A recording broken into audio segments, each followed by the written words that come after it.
Children.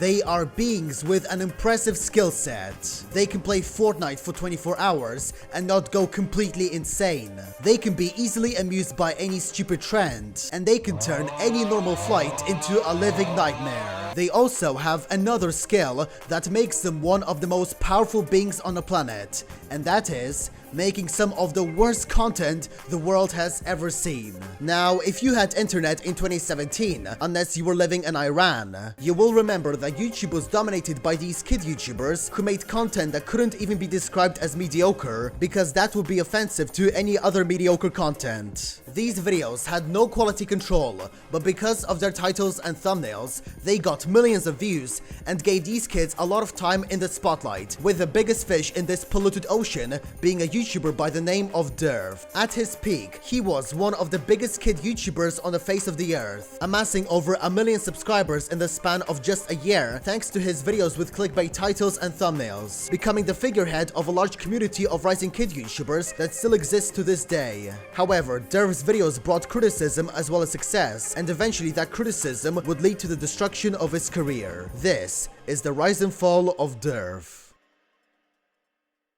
Durv, real name Dylan McEvoy, created his channel on July 2nd, 2016. Most of his videos were about what you would expect from a 13-year-old. But unlike so many other 13-year-olds trying to make it on YouTube, Durv was accumulating thousands of views on his videos, mainly due to enticing video titles with keywords that push the videos into the algorithm. I've been struggling to get video ideas lately, and I thought, hey, this lyric prank videos things, they look really funny.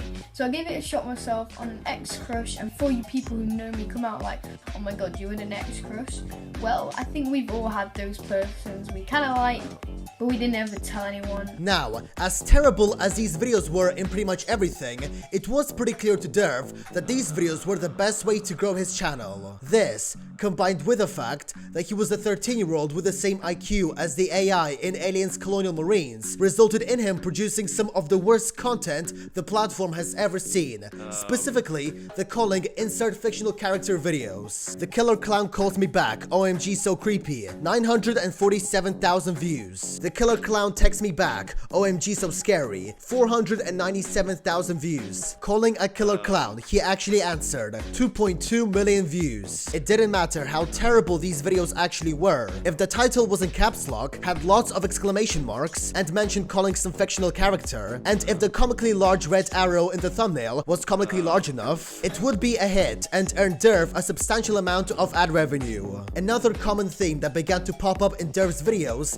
was the emphasis on gift card giveaways, which convinced the viewers that if they subscribed, liked the video, and commented on it, they would have the chance to win a gift card for, I don't know, iTunes or Butlins or something. Obviously, these giveaways had virtually no purpose other than to artificially boost likes and subscribers. But because the people who watched these videos had only one working synapse, they were enticed by the promise of winning a giveaway and boosted the YouTuber's numbers. These methods clearly worked, as just 3 months after making his channel, Durv would reach 100,000 subscribers, and by November, he was already approaching 200,000. In December, Durv would pass 300,000 subscribers, and only a week later, he would reach the 400,000 subscriber mark. In January, Durv's channel would grow by another 300,000 to 700,000 subscribers, and his videos became even more outrageous in terms of their clickbait. Experiment glowing 1000-degree knife versus finger, 3.2 million views. My school is deleting my channel, 1.9 million views. $1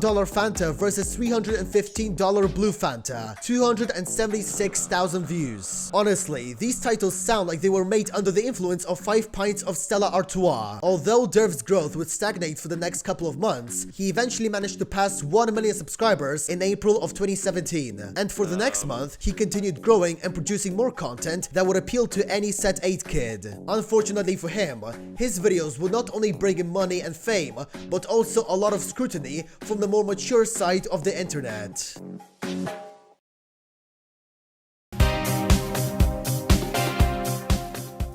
You see, wherever there is cringe content, there will always be some group of people who are willing to latch onto that content and criticize it into the ground. And with Durv, it was no different. After passing 700,000 subscribers, Durv would begin to attract the attention of several commentary YouTubers, such as Kavos, I'm Alex, and Memeulous, who criticized his deceptive practices and just mocked his content in general. This kid, his clickbait levels are through the fucking roof. Like, we got calling Annabelle doll, she answered OMG. I'm sure she did, pal. And we've also got calling Chucky doll, he answered OMG, which contains some of the best acting I've ever seen. Hello?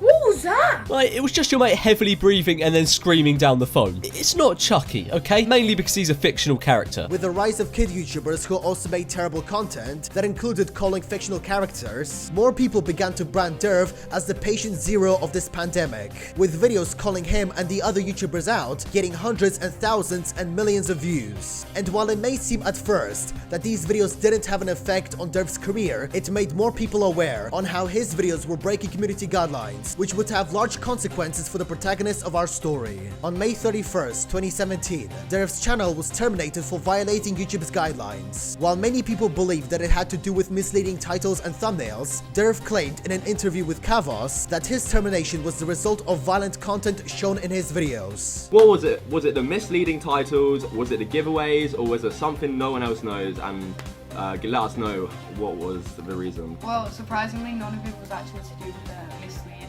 or like they said nothing about it being because of misleading, and they also said nothing about it being giveaways. And honestly, the only team thought it would be something to do with giveaways, Right. But surprisingly, it wasn't. They came back and they said it was literally because the 3 strikes were all because of the violence in the videos. Yeah. And that's really surprising because the violence in the videos, like the most harmful thing was probably a kid throwing a snowball at a car.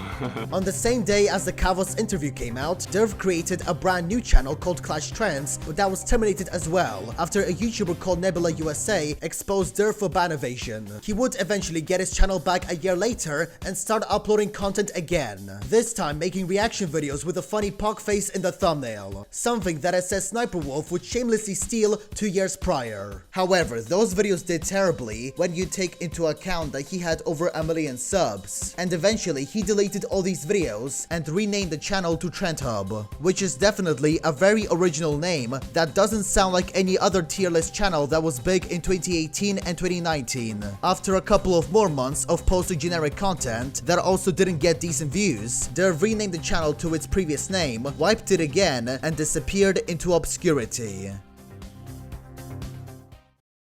Then, on 12th of January 2021, something incredible happened. Durv uploaded a new video updating his audience on where he'd been for the last year. So some of you will know, I did try to do YouTube again back in 2019, and I made a few reaction videos, but they were just super boring to make. And even though the videos got decent views, they just got destroyed with dislikes. And usually I don't really care about dislikes because I'm pretty used to getting a ton of them, but if a video gets more dislikes than likes, then YouTube simply don't promote the video, so I just gave up. So since then, I've been pretty busy with stuff outside of YouTube, and I've been able to drop out of college because of it, and I just work on my own stuff now. The video was pretty well received, with many people in the comments, including Memeulous, rejoicing that the legend had returned. 9 months later, Durv uploaded another video where he answered some questions from his viewers, revealing that he had been working on helping other YouTubers grow, which had enabled him to drop out of college and buy his own apartment, and also stating that he feels no ill will towards the commentary YouTubers who called him out for clickbait. What have you been doing since you disappeared off YouTube, and what made you return? After I first took a break, I decided to spend more time socializing with my friends, but then Fortnite became really big on YouTube and I saw an opportunity in that, and I didn't want to go to college, so I started to grow other YouTube channels by doing what I was best at, which is clickbait, and that's really been my main focus for the last few years, which allowed me to drop out of college and move into my own apartment. Do you still hold a grudge to people like Memeulous or Pyro after their videos on you? I'm not sure if people picture that I hate all of the commentary YouTubers after they made videos on me, but it's quite the opposite. The way I saw it, I got views from making clickbait videos, then commentary YouTubers got views from making videos about my clickbait videos, and then I would just get tons of publicity from that. If anything, I like the people who have made videos on me because all it did was allow my channel to get bigger, and I've met a lot of the commentary YouTubers in real life.